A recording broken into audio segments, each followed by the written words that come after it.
There's a lot of great systems for doing stretches and stuff like that, seated or standing. One of my favorite people is Miranda Esmond White, who's been making videos on PBS for probably more than 20 years. Her system, she refers to it as classical stretch, also eccentrics, ESS, and she applies her background as a ballet dancer. In addition, I think she has some background in Tai Chi.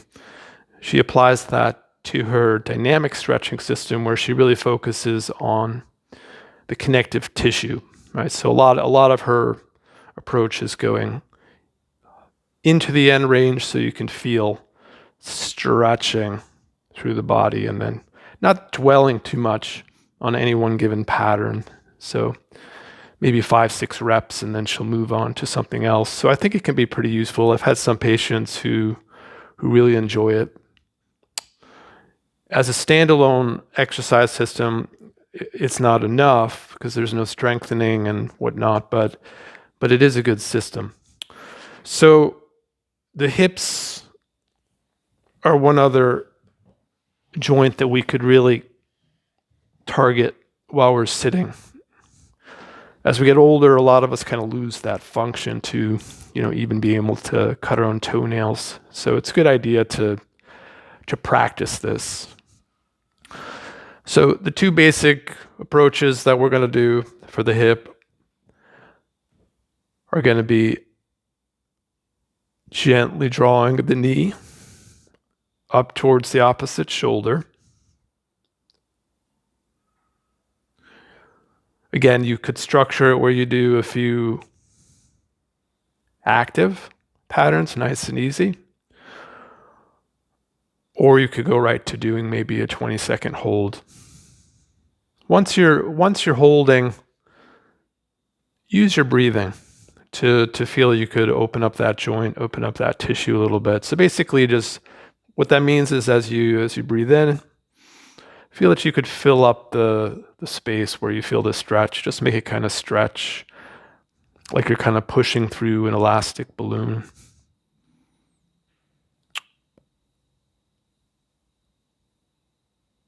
Again, you're going to want to watch that you're not falling into these bad habits where you're in particular compressing and rounding your back. There's nothing wrong with rounding your back, but if your habit is to be all tense and engage yourself in these ways which are compressing and co-contracting a lot of the muscles, that puts more stress on your system and it doesn't allow you to get effective stretches. So what you want to feel as you're sitting is that your leg is comfortably resting on the floor, and just feel that this leg, as best as you're able, is resting comfortably on your thigh.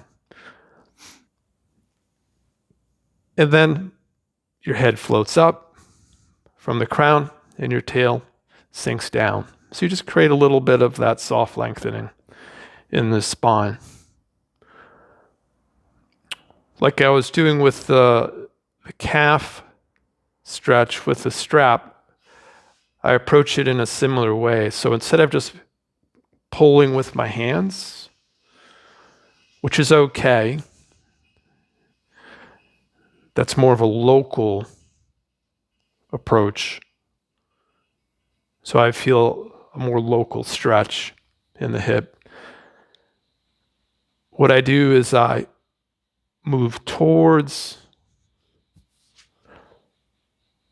my knee with my chest while I simultaneously draw my knee towards my chest.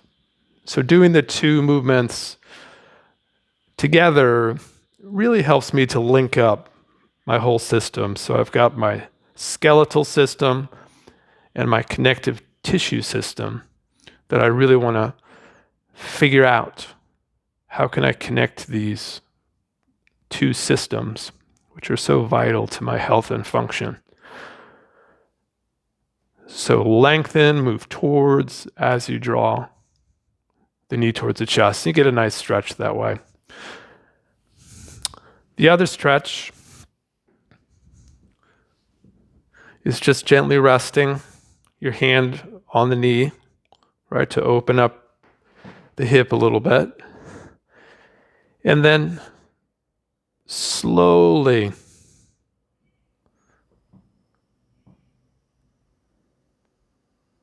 bending forward from the hip joint, right? So my pelvis is going to go. I don't get that far. Most of the time when you're doing something like this, you'll just come like this and then you'll go right into that rounding. And you'll try to force that stretch. But that's really we're not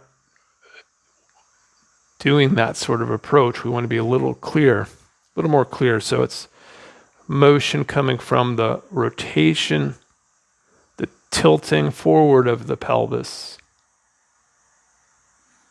Then you feel that nice stretch deep in the hip musculature. Breathe into it. Feel that your spine is lengthened.